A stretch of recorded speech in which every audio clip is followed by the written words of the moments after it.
So today I thought it would be fun to show you around my nursery and give you a little nursery tour. I'm currently in my 9th month of pregnancy. Technically the baby could kind of come anytime, and I've also been dealing with a few complications. I'm doing okay and everything, but it has led to some additional just discomfort and some pain and swelling, and I feel like my face has totally changed shape. My whole body has, really. I mean, that's the nature of pregnancy, but it's just kind of a weird time being in limbo, and this will probably be the last video I create before I have a baby, just because at this point I don't know how much more I can shoot in this condition. I've been going back to the hospital practically what feels like every day or every other, depending on what's happening, but just to be monitored because of those complications. But everything's, going well, and I'm grateful to be in the position that I'm in. We're really excited to meet our little girl. But I thought I would just fit in one more little video shoot of showing you the nursery before the chaos begins. So whether you're watching this because you are expecting a baby or just kind of preparing for the idea of a baby, or you're just watching this for no real reason but just for fun, welcome, and let me show you around.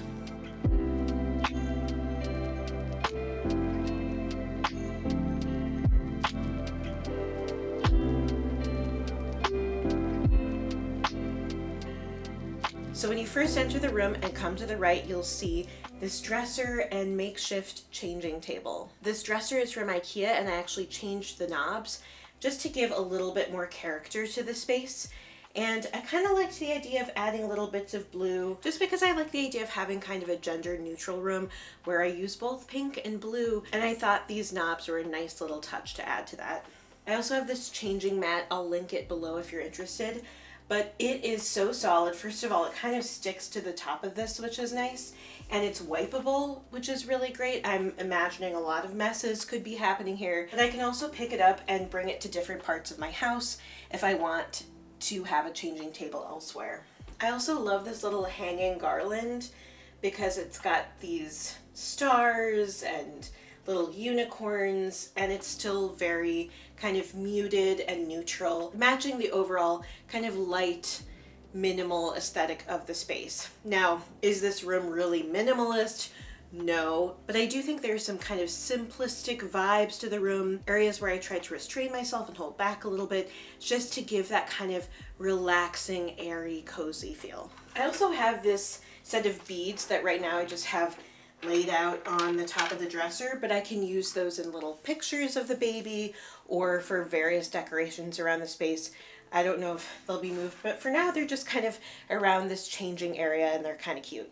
Okay, so now looking inside the dresser, I've got this top drawer, which actually I have several boxes still open in here. I realize that there are going to be little doodads, little tiny things for a tiny baby that I won't know what to do with, and so I want to have a couple of easily accessible spots to put things. Over here on the right, I have a box just for head bows, which I think is really cute, and then a little box for bottles, baby feeder pacifier, some pacifiers and clips for those pacifiers. I also have this Frida Baby Sick Day Prep Kit, which has a lot of the basics you need for when your baby gets ill, inevitably at some point. So I'm excited about that. I'll link that below as well. I have a little box for booties and socks and tights. I've heard of a smart little hack to use tights even instead of socks so that they don't fall off all the time. And then in the second drawer, I have a bunch of baby clothes. Probably 90% of this is secondhand, because I got a lot of it from my sister-in-law, who was kind enough to send a bunch of it to me. And I've got it organized in these boxes. It's easier to roll up than to try to fold, at least in my opinion. And on the left here, I've got newborn clothes, then 0 to 3 months, then 3 to 6 months, more toward the right. So I kind of have a range of age in here, and I feel like I'm pretty set on clothes. And then the bottom drawer, I'm not going to bend down to deal with that right now, but it is just more kind of miscellaneous baby gear items that are helpful. I also have a diaper caddy, but that is in our bedroom, since technically the baby will be sleeping in our bedroom for at least the first 6 or so months based on what's recommended medically. But maybe at some point I'll show you that as well.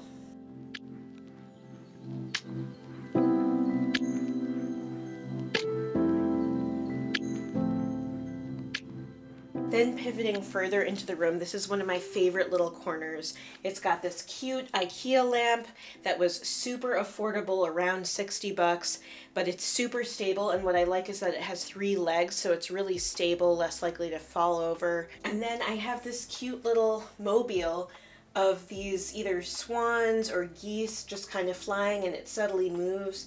And then as the sky goes down, it starts to create shadows on the wall that move. And I know normally you put the mobile over the crib or the bassinet, but this was more of one that just was for the overall feel of the space.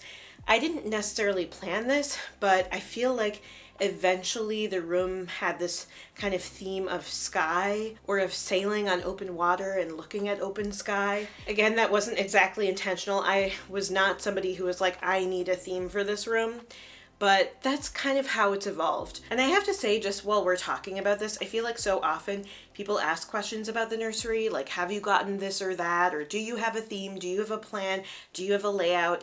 And I was kind of overwhelmed. I was like, honestly, I haven't thought about it that much. I'm just slowly gathering items that I think are going to be helpful for the baby, and also trying to have them in similar tones or at least colors that work well together. And so in a way, this room is a little bit of a hodgepodge.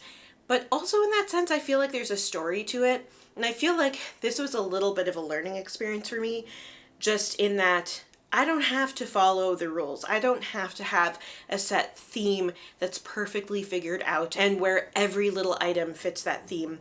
I'm just trying to create a space that's useful to me and my baby and Andy, and I feel like I've achieved that. So if you're someone who's currently putting together a nursery or a corner of a room for a baby or something, just know, you want to pay attention to what's medically recommended, obviously, and safety issues, but there are no rules. You're allowed to make it what you want to make it. And if you don't want to have something, or if you want to have something, go for it. And I feel like I wish someone had just said that to me, because it took me a while to get there and just to feel empowered to be like, I'm just going to make this room exactly what I want.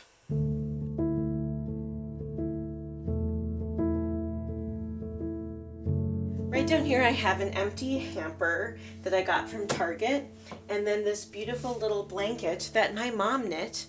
How beautiful is that? It's absolutely gorgeous. And a diaper pail in the corner. This is the Ubi diaper pail. I've heard good things, but I've also heard that you don't necessarily need a diaper pail. You can just use a garbage bin. The nice thing about the diaper pails is that they have ways of trying to reduce how much smell gets out by having smaller openings or that kind of thing, but ultimately you don't need to have one, and I wish I had realized that,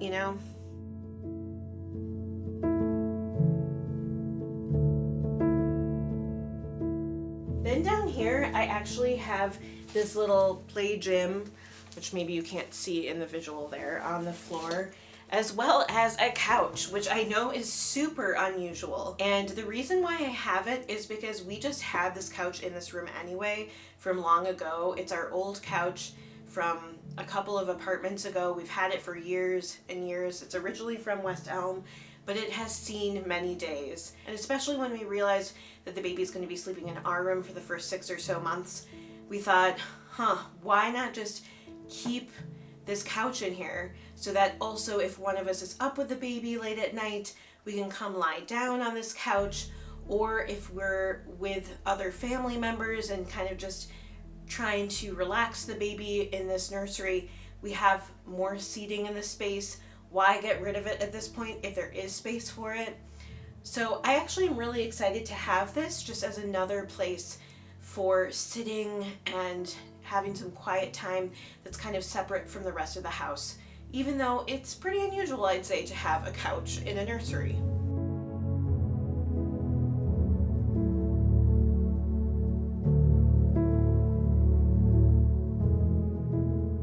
And then over in this corner, I do have this plant and this painting, just a little bit of a touch of something extra in this space. I will admit, this is the one fake plant in my entire house.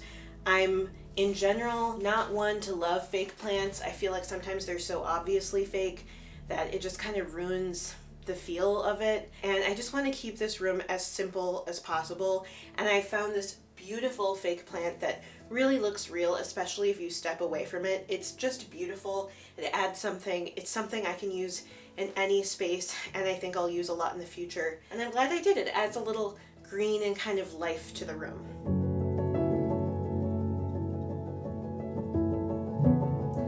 Then over here I have my Nanite baby monitor, which is kind of like the creme de la creme baby monitor, and I was debating whether I needed one that was so fancy, but a family member decided to purchase it for us. We're really grateful for that. Shout out to Andy's aunt. Yeah, and we also have this new bassinet, which also was truly an investment. We did get it on major sale, but it was still expensive, and there are options to get it secondhand.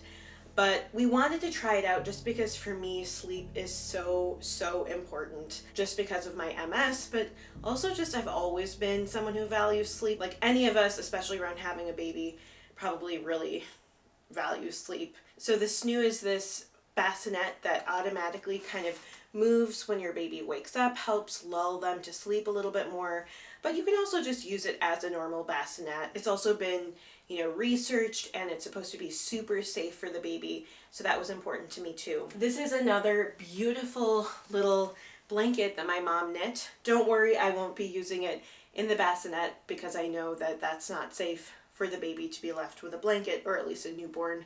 But it'll be nice for cuddling or using as kind of a mat for tummy time, that type of thing. And I think it's absolutely gorgeous. And then over here I have this sky painting, which is really big, but what's nice is that I got it on Etsy, so it was very affordable, and it just came rolled up with the frame top and bottom already in place. I'll link that below too if you're interested. They have a bunch of different patterns, but I thought it was a really nice way to get a big piece that took up a lot of space in the room. And I liked the sky because there was some whimsy to it and this feeling of possibility and imagination. And I think that's where the sky theme kind of began. And then finally over here we have this kind of reading themed corner. We've got a little bookshelf here with a bunch of books, and above it is this cute poster that my mother-in-law gave me that is Where the Wild Things Are themed, but it says reading is fun. And then we have this spot where we can read to the baby and just kind of rock the baby. We got this rocker at Pottery Barn, and I did a lot of research to find my dream one because for some reason that was really important to me. And I also like that it's a piece that I can use even post nursery. I feel like I could have it in our living room or in some kind of family room down the road, or even just a sitting corner somewhere. So I decided to invest in one that I really like, that hopefully will stand the test of time.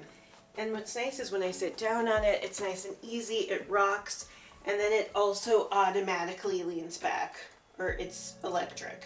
I don't need to show you this. You get the idea though. It's a little spot for me to just sit with our little girl and read.